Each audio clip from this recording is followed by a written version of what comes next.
এটা নিয়ে একটা তোলপাড় হয়েছিল, যাতে আমার ছোট্ট একটা ফ্যামিলিগত ম্যাটারে বাড়ি থেকে আমি গেলাম থানা থেকে আটকানো হল। ছোট্ট একটি ম্যাটারে পুলিশ অ্যারেস্ট করে ইসলামপুর কোর্ট পাঠায়। সেখান থেকে প্রায় 6 দিন আমি জেলে থাকি। আমার জেলে থাকাটা এবং গরিব এতিম লাচার লোকেদের পক্ষে কথা বলা যদি গুনাহ হয়, তাহলে এই গুনাহ, এই পাপটা আমি বারবার করব। আর একটি বিষয় হচ্ছে যে যেভাবে আমার সাথে অন্যায় হলো, যে অন্যায়ের বিরুদ্ধে কথা বলতে যে অ্যারেস্ট, যাতে আমাকে জেলে থাকতে হলো, আমি এই বিচার সবচাইতে বড় সিদ্ধান্ত, বড় ফয়সালা মহান আল্লাহ পাক রব্বুল আলামিন করেন। এবং তার সাথে সাথে আমি গোয়ালপুকুরের জনগণের কাছে এই বিচার রাখছি যে আপনাদের স্বার্থে কথা বলার জন্য, আপনাদের সাথে তাদের বিরুদ্ধে কথা বলার জন্য যদি আমাকে জেলে যেতে হয়, তাহলে এই বিচার গোয়ালপুকুরের সমস্ত জনগণের উপরে দিলাম, তিনারা করবেন। আমি বলতে চাই যে গোয়ালপুকুরের জনগণ খুব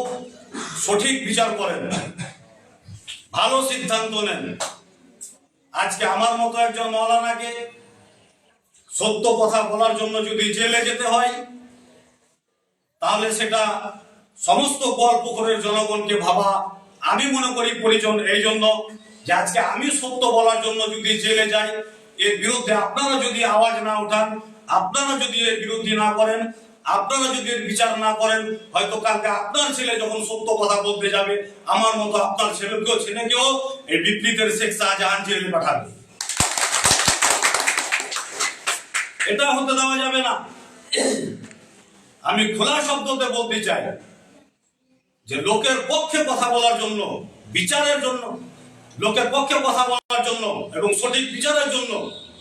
গোয়ালপুকুরের জনগণের পক্ষে কথা বলার জন্য যদি আরো আমাকে 10 বার জেলে যেতে হয়, তাহলে আমি রাজি আছি। তাই বেশি কিছু না বলে, আমার সাথে যে ঘটনা ঘটেছে, আমার সাথে যে অন্যায় হয়েছে, আমার সাথে যে অত্যাচার করেছে এরা, 1 সপ্তাহ যে আমি জেলে থাকলাম, এই বিচার আমি গোয়ালপুকুরের জনগণের কাছে রাখছি। আমার যে বিচার আমাকে মহামান্য আদালত দিয়েছেন, তার শুকরিয়া আদায় করে গোয়ালপুকুরের জনগণের কাছে আমি এই বিচার দেখতে রাখছি যে আপনারাও আগামী 26-এ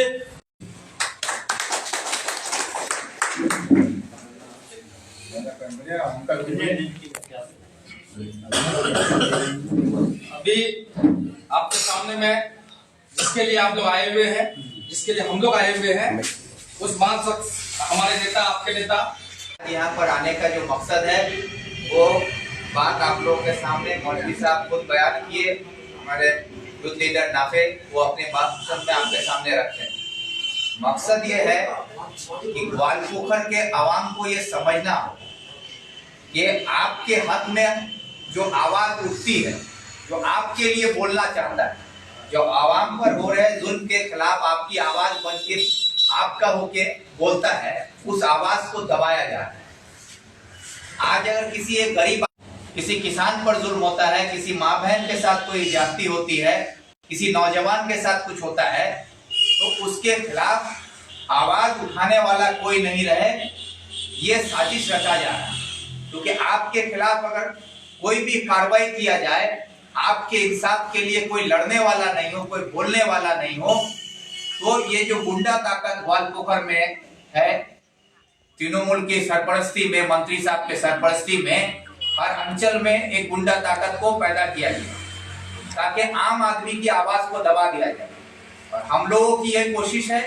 कि आम आदमी की आवाज बन के हम लोग आपकी ताकत बन के जुल्म करने वालों के खिलाफ हम लोग खड़े होते हैं, चाहे वो हुकूमत के लोग हो, चाहे वो पुलिस प्रशासन हो, चाहे वो टीएमसी का कोई नेता हो, मंत्री हो, इसकी परवाह हम लोग नहीं की। तो पर मौलाना साहब एक बात बहुत अच्छी बोले कि आज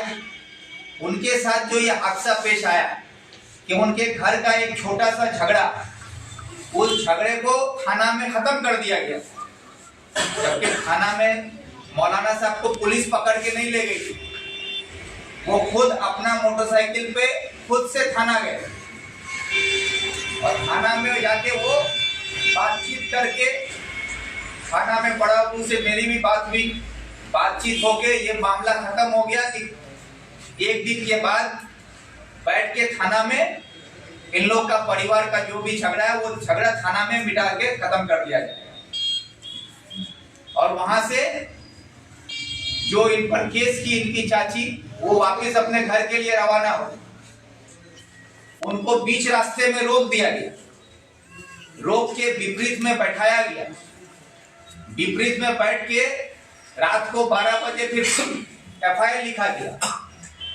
एफआईआर में झूठा केस बनाया गया कि उनका बच्चा को किडनैप कर लिया गया है, बच्चा को रखवा दिया गया ले जाके बल्दिया भाषा, बेलन पंचायत है, बल्दिया भाषा में उसका नानी का घर में बच्चा को रख दिया गया और यहाँ पर झूठा केस बनाया गया कि उस पर कि बच्चा को किडनैप कर लिया है ये लोग, और किडनैपिंग केस बना के रात को एफआईआर रजिस्टर्ड करवाया गया और मौलवी साहब को गिरफ्तार किया।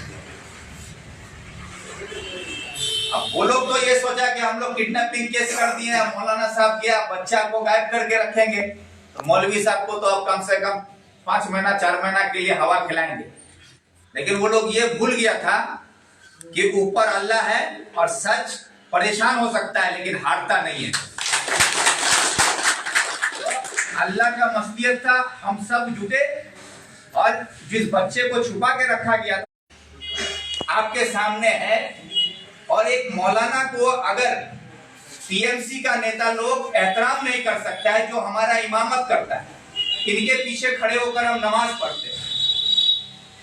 इनके नियत के साथ हम अपना नियत मानते हैं और इमाम साहब की बात को हम लब्बैक कह के मानते हैं, यही हमारा यकीदा है, यही हमारा इस्लाम कहता है, यही हमारा शरीयत कहता है। और आज अफसोस यह है कि बीजेपी को हम लोग कहते हैं कि बीजेपी आने से दाढ़ी टोपी वाला का खतरा है, तो रब्बानी और मोदी क्या बीजेपी से कम है कि हमारा इमाम साहब को जेल में बंद करता है ये लोग ले जाकर? बीजेपी से खतरा है तो मोदी और ये लोग क्या काम कर रहे हैं? अगर आज दाढ़ी टोपी पर हमला हो रहा है पूरे हिंदुस्तान में, तो ग्वालपुखर में हमारा इमाम साहब, हमारा मौलवी साहब अगर महफूज नहीं है, इंसाफ की बात करने के लिए उसको जेल में डाल दिया जाता है, तो यहाँ पर बीजेपी में और रब्बानी में क्या फर्क है, ये सवाल नहीं उठता है? काम तो वही कर रहा है। तो यहाँ की जरूरत है ग्वालपोखर के लोगों को, हम आप सभी के जरिए हम ग्वालपोखर के हर एक नौजवान से, हर एक माँ बहन से, हर एक किसान से, मजदूर से, गरीब से, हर किसी से हम अपील करते हैं कि ये सिर्फ एक नूरुल मौलवी साहब का बात नहीं है, ये हमारा एक मौलाना साहब के साथ ऐसा हुआ ऐसी बात नहीं है, ग्वालपोखर का एक आदमी के, ये है कि ग्वालपोखर के तमाम लोगों पर हो रहे जुल्म के खिलाफ उठने वाली आवाज को खत्म करने का साजिश है। और एक आवाज दबाने का मतलब है कि ग्वालपोखर में आप लोगों की आवाज को दबा दिया जाएगा। तो इसलिए आप लोगों को नूरुल इस्लाम साहब के साथ, कांग्रेस के साथ आप लोगों को अपनी आवाज को जोड़ना होगा, आप लोगों को जुड़ना होगा ताकि आपकी आवाज नहीं दबे। नहीं तो आने वाले कल में आप लोग अपने हक की बात बोलने से डरेंगे और राज करने के साथ साथ आप लोगों को लूटेगा, मारेगा, आपको बेइज्जत करेगा, बेआबरू भी करेगा। तो इसलिए इनके खिलाफ हम सबको इकट्ठा होकर जो आने वाले कल में नूरुल साहब के का जवाब हम पुलिस से भी लेंगे और इसका जवाब यहाँ पर विपरीत में बैठ के जो ये गंदा खेल खेला है, उस गंदगी को फैलाने वाला जो भी है, वो मंत्री हो या मंत्री का भाई हो, इसका जवाब ग्वालपोखर का आवाम उससे लेके रहे। और इसलिए हम लोग ये तय किए कि अब ये जो झूठा केस किया गया है, हम आप लोगों के जरिए यहाँ पर हमारे जो मीडिया के साथी हैं उनके जरिए पुलिस को ये कहना चाहते हैं कि ये झूठा केस बनाया गया है और ये चीज साबित हुआ है कि ये झूठा केस है, किडनैपिंग नहीं है, तो मेरा पुलिस से ये कहना है कि पुलिस जो एफआईआर रजिस्टर्ड किया है मौलवी नूरुल इस्लाम साहब के खिलाफ, उस एफआईआर को फॉल्स ट्रीट करके कोर्ट में सबमिट करे कि ये केस झूठा है, झूठा केस को लिख के कोर्ट में जमा करे। और हम लोग अगर पुलिस ये काम नहीं करती है तो हम लोग पूरे ग्वालपोखर के हर एक पंचायत में हम लोग सभा करेंगे और आवाम को जगाएंगे और आवाम को लेकर थाना का घेराव किया जाएगा। ये आप सबसे मेरा ये अपील रहेगा कि आप लोग इकट्ठा होकर पंचायत का प्रधान, मुखिया, मेंबर, नेता, मंत्री के खौफ से बाहर निकलकर अपने लिए, अपने हक के लिए, अपने आने वाले बच्चों के लिए आप लोग आगे बढ़ के आइएगा। आपका अगुवाई करने के लिए हम लोग कांग्रेस का झंडा लेके आपके साथ चलेंगे। यही बात हम आप लोग से कहना चाहते हैं और इससे ज्यादा अभी और कुछ नहीं, बस इसकी तैयारी अब हम लोग करेंगे। वो हम लोग किस अंचल में, किस चौक पर हम लोग का किस दिन सभा होगा, वो तारीख दिन तय करके उस अंचल के नेताओं को खबर दिया जाएगा कि किस दिन सौलपारा में होगा, किस दिन हमारा धर्म